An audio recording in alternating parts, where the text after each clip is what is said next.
राष्ट्रवादी युवक काँग्रेसचे केंद्रीय शिक्षण मंत्र्यांविरोधात अनोखे आंदोलन. केंद्रीय मंत्र्यांच्या वेशभूषा परिधान केलेल्या प्रती शिक्षण मंत्र्याला घातला चपलांचा हार.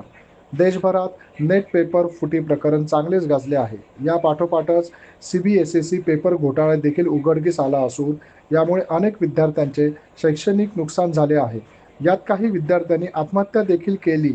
याचाच निषेध करण्यासाठी राष्ट्रवादी युवक काँग्रेसचे जिल्हा अध्यक्ष अभिजित पवार यांनी ठाण्यातील जिल्हाधिकारी कार्यालयासमोर अनोखे आंदोलन केले.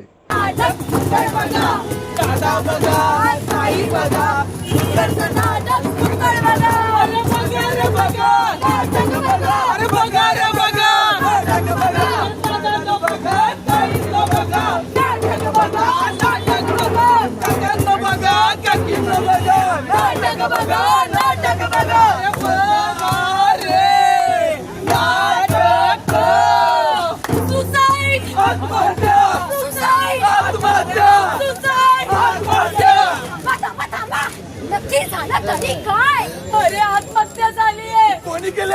अरे विद्यार्थ्यांनी. हे थोडं पाठी आहे ना. महाराष्ट्र अरे जग बाहेर गेली रे. आत्महत्या का करतात? आपण त्याला मी सांगतो अरे फुटला अरे फुटला अरे अगदी व्यवस्थित अरे अगदी परफेक्ट फुटला अरे अगदी नीट फुटला अरे तेच तर सांगतोय नीटचा पेपर फुटला आणि विद्यार्थ्यांच्या मनात आता आवाज सुटला आणि म्हणून झाली आत्महत्या. आम्ही सादर करीत आहोत पथनाट्य.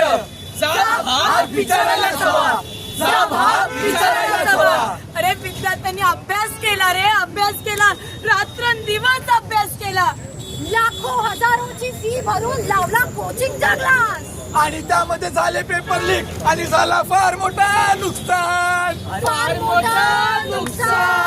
अरे माझी जबाबदारी कोण घेणार? विद्यार्थ्यांच्या आत्महत्येला जबाबदार कोण? अरे शिक्षण मंत्री झोपला होता का रे आतापर्यंत? आणि या झोपा काढणाऱ्या या साखर झोप घेणाऱ्या शिक्षण मंत्र्यांच्या आपल्याला काय भेटलं पाहिजे? राजीनामा भेटलाच पाहिजे. होय, धर्मेंद्र प्रधानांचा राजीनामा मिळालाच पाहिजे. धर्मेंद्र प्रधानांचा राजीनामा मिळालाच पाहिजे. घोटाळे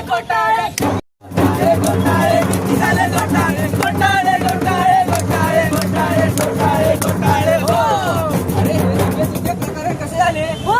अरे शिक्षण मंत्री या सगळ्यांना त्यांना पास झाले नाही, ते फेल झाले. त्यांचं काय? हे पण घोटाळेवाल्यांनी लोकांनीच केलं. बरोबर. जेव्हा तेच पेपर रिचेकिंगला टाकण्यात आले तेव्हा त्याच विद्यार्थ्यांचे गुण आपोआप वाढले तरी कसे? म्हणजेच बघा ना, पहिल्यांदा जे चेक केलं ते चुकीचं, की आता चेक करून जे गुण वाढवण्यात आले ते चुकीचं. अरे ह्यात तर खूप मोठा घोटाळा आहे. अरे भरपूर मोठा घोटाळा आहे. अरे हे लोक आपले पेपर चेक करतायत की आपल्या भविष्याची अक्षरशः वाट लावतायत आणि आपण त्यांच्या विरोधात उभे राहिलो, आवाज केला तर आपल्याला स्टेजवरही बोलतात वारे वा. म्हणजे तुम्हीच सांगा ना, प्रश्न विचारणे हा काय गुन्हा आहे का?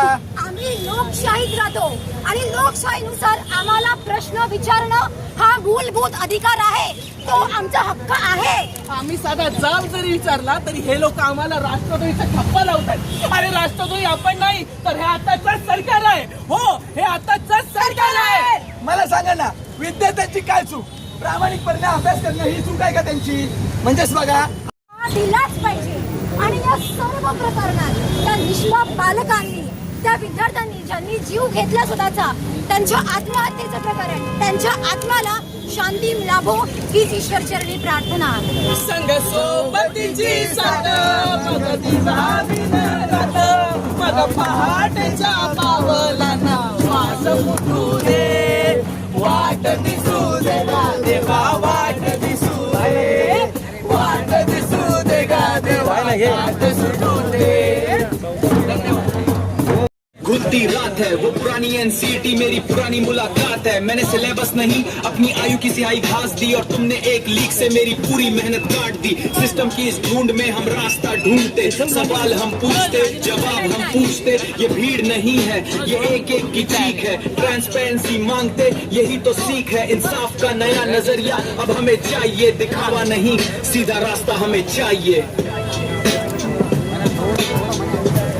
सवालों के इस बाजार में जिंदगी अटकी है एक टार में। पापा की उम्मीदों का बोझ है, सिस्टम का घोटाला रोज नया खोज है। 5 साल गवाए, राख हुई किताबें, इनकी कुर्सी सलामत, टूटी हमारी ख्वाबें। ये कागज का टुकड़ा अब नई नसीब लिखेगा, अब इनकलाब होगा, अब सब सिस्टम हिलेगा। छीन लो इनसे इनका झूठा ताज, छीन लो इनसे हमारा छीना हुआ कल आज। छीन लो इनसे वो सारी कुर्सियां, छीन लो इनसे वो सारी, छीन लो।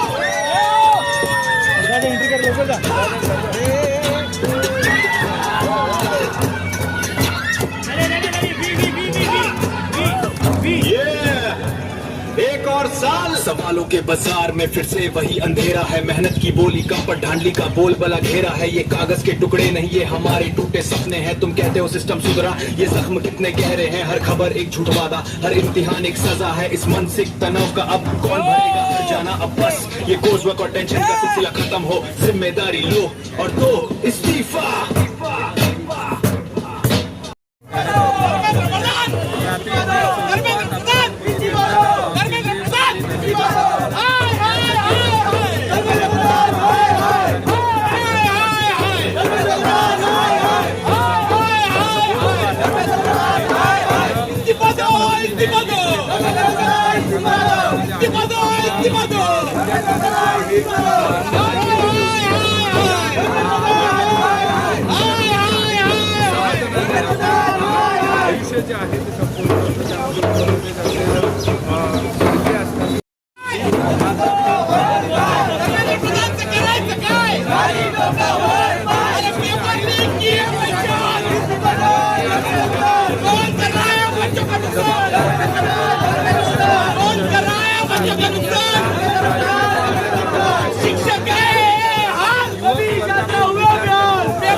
राजीनाम्याची मागणी केली आहे, पथनाट्य केलं आहे। त्या पद्धतीचं या भारत सरकारमध्ये विद्यार्थ्यांना घेऊन जे राजकारण चालू आहे, हे राजकारण निकृष्ट दर्जाचं, म्हणजे जसं आपलं ब्रिज तुटत आहे तसं निकृष्ट दर्जाचं काम असतं, तसं निकृष्ट दर्जाचे आता विद्यार्थ्यांना समजायला लागतं। या आत्महत्या आहेत, या विद्यार्थ्यांच्या आत्महत्या आहेत। नीटची एक्झाम पेपर फुटला म्हणून विद्यार्थ्यांनी आत्महत्या केली। किती जणांनी तयारी केल्या होत्या, कशा तयारी केल्या होत्या, रात्रभर जागून अभ्यास केले होते, आणि तो नीटचा पेपर फुटतो, कधी काळी काय होतं, याच्यामध्ये सर्वात जास्त या शिक्षा मंत्री, हे प्रधानमंत्री हे जबाबदार आहेत, केंद्र सरकार जबाबदार आहे। या जबाबदारीतून ते सगळे पळून चाललेले आहेत। या धर्मेंद्र प्रधानांनी राजीनामा तर दिलाच पाहिजे, कारण की या पद्धतीचं राजकारण या विद्यार्थ्यांच्या बाबतीत या महाराष्ट्रामध्ये चाललेलं आहे, हे अतिशय बेकार चालू आहे। विद्यार्थ्यांच्या भाषेमध्ये कोणी विद्यार्थ्यांना कॉक्रोच बोललं जातं, कुठल्या विद्यार्थ्यांना तुलना एखाद्या हातगाडीवरच्या कामगारासारखी केली जाते। विद्यार्थ्यांना काय सन्मान देताय ते, तुम्ही नाले सफाई करा, तुम्ही वडे विका, तुम्ही बिलगारी कामगार व्हा, अशा या विद्यार्थ्यांची संख्या आता विद्यार्थ्यांना शिकवण्यात येत आहे। ज्या पद्धतीचं राजकारण या विद्यार्थ्यांच्या बाबतीत चाललंय, आज ठाण्यात कुठेतरी आरती झाली मोदीजींच्या विषयी।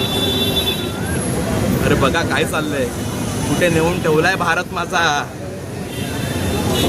कसं चालणार हे? म्हणजे त्या धर्मेंद्र प्रधानांनी या विद्यार्थ्यांची वाट लावली आहे, त्याचा राजीनामा घेण्याच्या ऐवजी हे काय करताय? काहीतरी राजकारण समोर पुढे घेऊन यायचं, तर ह्याच्यात कशात तरी पकडलं गेलं जय श्रीराम करायचं,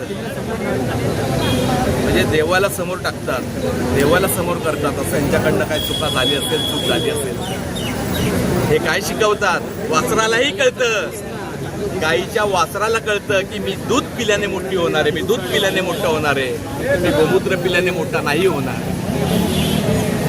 शेवटी हा देश आता विद्यार्थ्यांच्या हातात जाईल असं वाटायला लागलं. अशा आंदोलनाने वाटतं केंद्र सरकारला जाग येईल किंवा प्रधान आपला राजीनामा देतील? मोठ्या प्रमाणात आंदोलन व्हायला लागले तर 100% त्यांना राजीनामा द्यायचाच आहे. त्यासाठी आम्ही प्रयत्नशील असू आणि सारखे आंदोलन करू.